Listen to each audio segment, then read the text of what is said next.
everyone. Episodes like 73 Yards are exactly why reviewers love doing reviews and why fans love Doctor Who. This episode is so quintessentially Doctor Who that it simply couldn't exist in any other story universe.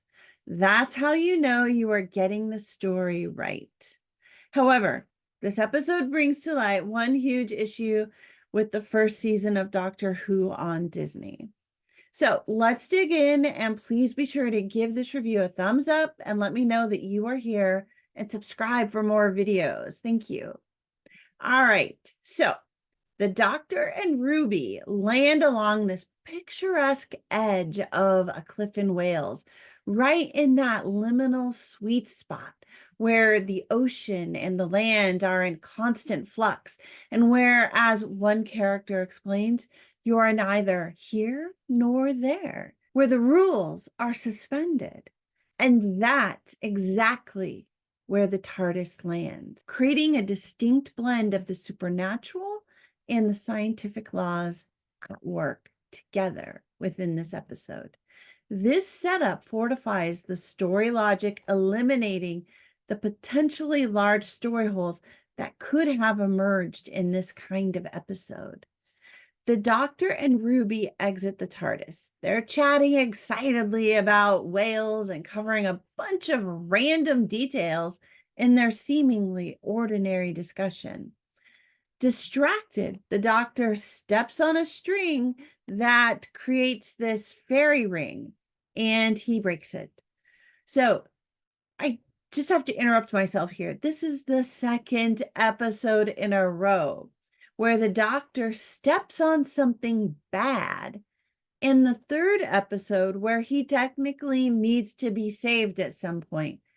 It's kind of not a great pattern, but we'll just go with it for now. Anyway, when Ruby and the Doctor kneel down to inspect the damage to the ring, Ruby notices a strange figure in the distance watching them. And when she looks up, the Doctor's gone, and he never returns. From there, the episode focuses exclusively on Ruby and her odd relationship with this even odder figure who keeps herself at a constant distance of 73 yards, the name of the episode, which is the exact distance for a person to be in focus by the human eye without their features being clearly seen. Now, before I get into what works, because honestly, there is so much that works and works brilliantly in this episode, I just want to acknowledge the fact that Doctor Who is surprisingly a British show, and the only countries that use yards as a measurement are the United States, Liberia, and Myanmar. So why is the title in yards? A better title would have been Semper Distance, and you'll get that once you start watching the episode. It definitely should have been Semper Distance. In fact, I think that was probably the working title for the episode before they changed it to 73 yards for a younger American audience, which kind of makes it feel just a little bit dumbed down. Anyways, the other big bump in this episode is that it highlights in a dramatic way that Ruby is the center of the Doctor Who story this season.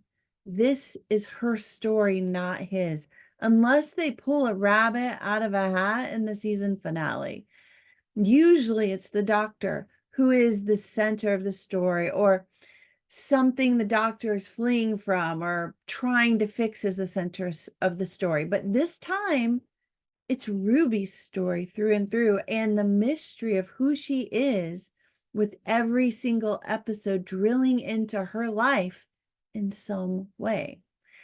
In this episode, we see the emotional impact of Ruby realizing that everyone in her life abandons her, except for this strange, mysterious figure who is simply always there.